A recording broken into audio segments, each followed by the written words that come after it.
ಪಂಚಾಯಿತಿ ಸಿಬ್ಬಂದಿಯಿಂದ ವೃದ್ಧರ ಮೇಲೆ ಹಲ್ಲೆ ಮಾಡಲಾಗಿದೆ.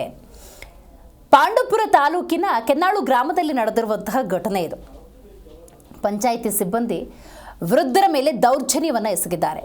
ಕರುಣೆ ಇಲ್ಲದ ಕೆನ್ನಾಳು ಪಂಚಾಯಿತಿ ಸಿಬ್ಬಂದಿ ವೃದ್ಧರ ಮೇಲೆ ಮಾಡಿರುವಂತಹ ದೌರ್ಜನ್ಯ ಇದು. ಮನೆಯಲ್ಲಿದ್ದ ವೃದ್ಧ ದಂಪತಿಯನ್ನು ಹೊರಹಾಕಿ ಕಟ್ಟಿದ್ದ ಮನೆಯನ್ನು ನೆಲಸಮ ಮಾಡಿದ್ದಾರೆ. ಮಂಡ್ಯದ ಪಾಂಡವಪುರ ತಾಲೂಕಿನ ಜಯಂತಿ ನಗರದಲ್ಲಿ ನಡೆದಿರುವಂತಹ ಘಟನೆ. ಆ ಮನೆಯ ಅವಶೇಷಗಳನ್ನು ನೀವು ಇಲ್ಲಿ ಗಮನಿಸ್ತಾ ಇದ್ದೀರಿ, ಹೆಂಗೆ ಮನೆಯನ್ನು ಕೆಡಗಿದ್ದಾರೆ ಅಂತ.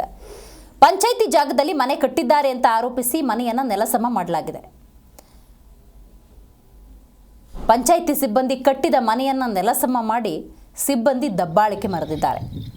ಜಯಂತಿ ನಗರದ ಮಂಜುನಾಥ್ ಎಂಬುವರ ಮನೆ ಹಾಗೂ ಗೌರಮ್ಮ ಎಂಬುವರ ಮನೆಯ ಹಿಂದಿನ ಶೌಚಾಲಯ ಕೆಡವಿ ದೌರ್ಜನ್ಯವೆಸಗಿದ್ದಾರೆ.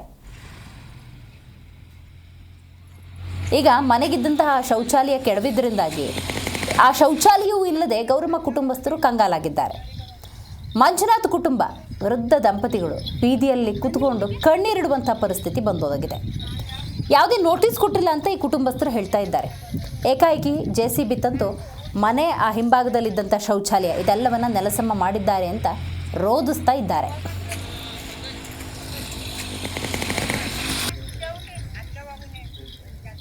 ಹೆಚ್ಚಿನ ಮಾಹಿತಿಯನ್ನು ನಮ್ಮ ಪ್ರತಿನಿಧಿ ರಾಘವೇಂದ್ರ ನೀಡ್ತಾರೆ. ರಾಘವೇಂದ್ರ, ಯಾವುದೇ ರೀತಿಯ ನೋಟಿಸನ್ನು ಕೊಡದೆ ಈ ರೀತಿ ನೆಲಸಮ ಮಾಡಿರೋದಾ? ಮತ್ತು ಈ ಮನೆ ಏನು ಕಟ್ಕೊಂಡಿದ್ದಾರೆ ಅದು ಯಾವಾಗ ಕಟ್ಟಿದ್ದು? ಈಗ ಪಂಚಾಯಿತಿ ಜಾಗದಲ್ಲೇ ಕಟ್ಟಿರೋದಾ? ಡಾಕ್ಯುಮೆಂಟ್ಸ್ ಏನು ಹೇಳುತ್ತೆ ರಾಘವೇಂದ್ರ?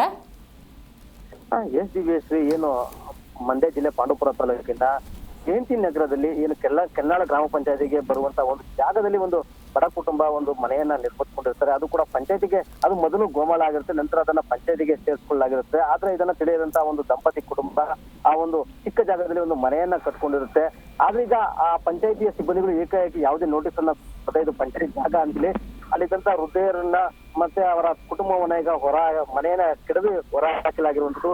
ಇದೀಗ ಒಂದು ಕುಟುಂಬ ಕಂಗಾಲಾಗಿದೆ. ಜೊತೆಗೆ ಅದರ ಪಕ್ಕದಂತ ಒಂದು ಚಿಕ್ಕ ಜಾಗದಲ್ಲಿ ಒಂದು ಶೌಚಾಲಯವನ್ನು ನಿರ್ಮಿಸಿಕೊಂಡಿದ್ದ ಕುಟುಂಬವನ್ನು ಕೂಡ ಈಗ ಆ ಶೌಚಾಲಯವನ್ನ ಹೊಡೆದು ಹಾಕಿ ಅಲ್ಲೂ ಕೂಡ ಪಂಚಾಯತಿ ಜಾಗ ಒತ್ತುವರಿ ಆಗಿದೆ ಅಂತ ಹೇಳಿ ಆ ಶೌಚಾಲಯನ ಹೊಡೆದು ಹಾಕಿರ್ತಾರೆ. ಇದರಿಂದಾಗಿ ಎರಡೂ ಕುಟುಂಬಗಳು ಈಗ ಕಂಗಾಲಾಗಿವೆ. ಒಂದು ಕಡೆ ಆ ಒಂದು ಕುಟುಂಬಕ್ಕೆ ಶೌಚಾಲಯ ಹೊಡೆದಂತ ಕುಟುಂಬಕ್ಕೆ ಈಗ ಶೌಚಾಲಯ ಇದೆ, ಆ ಒಂದು ಕುಟುಂಬ ಈಗ ಪರಿತಪಿಸ್ತಾ ಇರುವಂತದ್ದು. ನಾವು ಶೌಚಕ್ಕೆ ಎಲ್ಲಿ ಹೋಗ್ಬೇಕು, ನಮ್ಗೆ ಕಟ್ಕೊಡ್ತೀನಿ ಮೊದಲು ಶೌಚಾಲಯನ ಕಟ್ಟಿ ನಂತರ ಹೊಡೆದಾಕ್ತೀವಿ ಅಂತ ಹೇಳಿದ್ರು. ಅದಕ್ಕೆ ನಾವು ಅನುಮತಿಯನ್ನ ಕೊಟ್ಟಿದ್ದು. ಆದ್ರೆ ಈಗ ಇವರು ಏಕಾಏಕಿ ಬಂದು ಈ ರೀತಿಯಾಗಿ ಶೌಚಾಲಯವನ್ನು ಕೂಡ ಕಟ್ಕೊಡದೆ ಈಗ ನಮಗೆ ಇದ್ದಂತ ಒಂದು ಚಿಕ್ಕ ಶೌಚಾಲಯನೂ ಕೂಡ ಹೊಡೆದಾಕ್ಬಿಟ್ಟು ಹೋಗಿದ್ದಾರೆ. ಇದರಿಂದ ನಾವು ಶೌಚಕ್ಕೆ ಹೋಗ್ಬೇಕಾಗುತ್ತೆ, ಬಯಲು ಶೌಚಕ್ಕೆ ಹೋಗ್ಬೇಕಾ, ಮತ್ತೆ ನಾವು ಎಲ್ಲಾ ಪಂಚಾಯತಿಗಳಲ್ಲೂ ಕೂಡ ಬಯಲು ಮುಕ್ತ ಶೌಚಾಲಯನ ಮಾಡ್ಬೇಕು ಅಂತ ಹೇಳಿ ಇದು ಮಾಡ್ತಾ ಇದ್ರೆ. ಆದ್ರೆ ಇಲ್ಲಿನ PDO ಮಾತ್ರ ಈ ರೀತಿಯಾಗಿ ದಬ್ಬಾಳಿಕೆ ಮತ್ತು ದೌರ್ಜನ್ಯ ನಡೆಸುವ ಮೂಲಕ ಈ ರೀತಿಯಾಗಿ ನಮ್ಮನ್ನ ಒಂದು ರೀತಿ ಶೋಷಣೆ ಮಾಡ್ತಾ ಇದ್ದಾರೆ. ಮತ್ತೊಂದು ಕಡೆ ಮನೆಯಿಂದ ಹೊರಹಾಕಿ ತಳ್ಳಿರುವಂತಹ ದಂಪತಿ ಕುಟುಂಬ ಕೂಡ ಏನೀಗ ವೃದ್ಧ ದಂಪತಿಗಳು ಕೂಡ ಕಂಗಾಲಾಗಿ ನಮ್ಮ ವಸ್ತುಗಳನ್ನು ಕೂಡ ಈಚೆಡೆ ಮಡಿಕೊಂಡು ಈಗ ಕಾಲ ಕಳೆಯುವಂತಹ ಪರಿಸ್ಥಿತಿ ನಿರ್ಮಾಣ ಆಗಿರುವಂತದ್ದು. ಏನೀಗ ಆ ಒಂದು ಜಾಗ ಏನಿದೆ ಅದು ಪಂಚಾಯತಿಗೆ ಸೇರುತ್ತೆ ಅನ್ನೋದಾದ್ರೂ ಕೂಡ ಮೊದಲು ಅವರಿಗೆ ನೋಟಿಸ್ ಅನ್ನ ಕೊಡಬೇಕಿತ್ತು, ತೆರವುಗೊಳಿಸ್ತೀವಿ ನಾವು ಇದನ್ನ ಖಾಲಿ ಮಾಡ್ಕೊಡಿ ಅಂತ. ಆದ್ರೆ ಏಕಾಏಕಿ ಯಾವುದೇ ನೋಟಿಸ್ ಅನ್ನು ಕೊಡದೆ ಆ ಒಂದು ಕುಟುಂಬವನ್ನ ಆಚೆತಲ್ಲಿ ಈಗ ಏನೀಗ ನಮ್ಮ ಜಾಗ ಅಂತ ಹೇಳಿ ಮನೆಯನ್ನ ಡೆಮಾಲಿಸ್ ಮಾಡೋದು ನಿಜಕ್ಕೂ ಕೂಡ ಆ ಕುಟುಂಬದ ಒಂದು ಆಕ್ರೋಶಕ್ಕೆ ಕಾರಣ ಆಗಿದೆ. ಹಾಗಾಗಿ ಕೂಡ ಈಗ ಕುಟುಂಬಸ್ಥರು ಈಗ ಏನು ತಾಲೂಕು ತಹಸೀಲ್ದಾರ್ಗೆ ದೂರನ್ನ ಕೊಡ್ಲಿಕ್ಕೆ ಕೂಡ ಮುಂದಾಗಿದ್ದಾರೆ. ಜೊತೆಗೆ ಮುಖ್ಯ ಕಾರಣ ಏನಂದ್ರೆ ಇದು ವೈಯಕ್ತಿಕ ದ್ವೇಷದ ಹಿನ್ನೆಲೆಯಲ್ಲಿ ಈ ರೀತಿಯನ್ನು ಮಾಡಿದ್ದಾರೆ ಆರೋಪವನ್ನ ಆ ಕುಟುಂಬದವರು ಮಾಡ್ತಾ ಇದ್ದಾರೆ. ಏನು ಪಂಚಾಯಿತಿಯ ಸದಸ್ಯರು ಸೇರಿದಂತೆ ಕೆಲ ವ್ಯಕ್ತಿಗಳು ನಮ್ಮ ಕುಟುಂಬದ ವಿರುದ್ಧ ಮಸಲತ್ತು ಮಾಡಿ ಈ ರೀತಿಯಾಗಿ ಒಂದು ಪಂಚಾಯಿತಿ ಜಾಗ ಅಂತ ಹೇಳಿ ಅದನ್ನ ಮನೆಯನ್ನ ಹೊರಸಾಕಿದ್ದಾರೆ ಅಂತ ಹೇಳಿ ಆ ಕುಟುಂಬ ಕೂಡ ಆರೋಪವನ್ನ ಮಾಡ್ತಾ ಇದೆ. ಆದ್ರೆ PDO ಇಲ್ದೇನೆ ಕೂಡ ಈ ಒಂದು ಮನೆಯನ್ನ ಡೆಮಾಲಿಸ್ ಮಾಡೋದು ನಿಜಕ್ಕೂ ಕೂಡ ಎಲ್ಲೋ ರೀತಿ ಈ ಮಾತಿಗೆ ಒಂದು ಪುಷ್ಟಿನ ನೀಡುವಂತ ಕೆಲಸ ಆಗ್ತಿದೆ. ಯಾಕೆಂದ್ರೆ PDO ಅವರು ಕಳೆದ 2 ದಿನಗಳಿಂದಲೂ ಕೂಡ ಮುಂದಿನ ಸೋಮವಾರದವರು ಕೂಡ ರಜಾ ಹಾಕೊಂಡಿದ್ದಾರೆ. ಆ ಇಲ್ದೇವುದು ಕೂಡ ಈ ರೀತಿಯಾಗಿ ಏಕಾಏಕಿ ಒಂದು JCB ಯಂತ್ರವನ್ನ ಕರೆಸ್ಕೊಂಡು ಬಂದು ಆ ಒಂದು ಕುಟುಂಬವನ್ನ ಹೊರಹಾಕಿ ಈಗ ಆ ಮನೆಯನ್ನ ಡೆಮಾಲಿಸ್ ಮಾಡೋದು ಕೂಡ ಈಗ ಸಾಕಷ್ಟು ಚರ್ಚೆಗೆ ಗ್ರಾಸ ಆಗಿದೆ. ಒಂದು ಕಡೆ ಇದು ರಾಜಕೀಯ ಪ್ರೇರಿತ ದ್ವೇಷದ ಹಿನ್ನೆಲೆಯಲ್ಲಿ ಈ ರೀತಿಯಾಗಿ ಮಾಡಿದ್ದಾರೆ ಅನ್ನೋ ಆರೋಪ ಕೂಡ ಕೇಳಿ ಬಂದಿರುವಂತದ್ದು. ದಿವೇಶ್ರೀ, ಥ್ಯಾಂಕ್ ಯು ರಾಘವೇಂದ್ರ ನಿಮ್ಮೆಲ್ಲ ಮಾಹಿತಿಗಾಗಿ.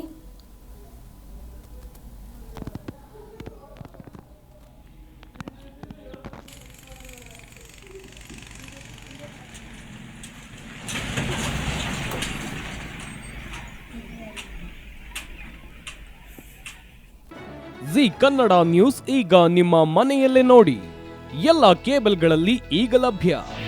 ನಿಮ್ಮ ನೆಚ್ಚಿನ ಜಿ ಕನ್ನಡ ನ್ಯೂಸ್ ಈಗ ಸನ್ ಡೈರೆಕ್ಟ್ ನಲ್ಲಿ number 292, Tata play number 1664, Jio TV number 1334, NXT digital number 30, N cable number 30, city networks 51, U digital number 162, GTPL number 17, Rockline telecommunications number 42, Shri Basaveshwara cable number 168, rural cable network 60, Vinayaka digital 57, Abhishek cable 821, city channel 53, Siddeshwara cable network 57, V4 digital Infotech 628, ಸೂರ್ಯ digital networks 53, Gajanan digital number 836, Malnad Infotech Private Limited number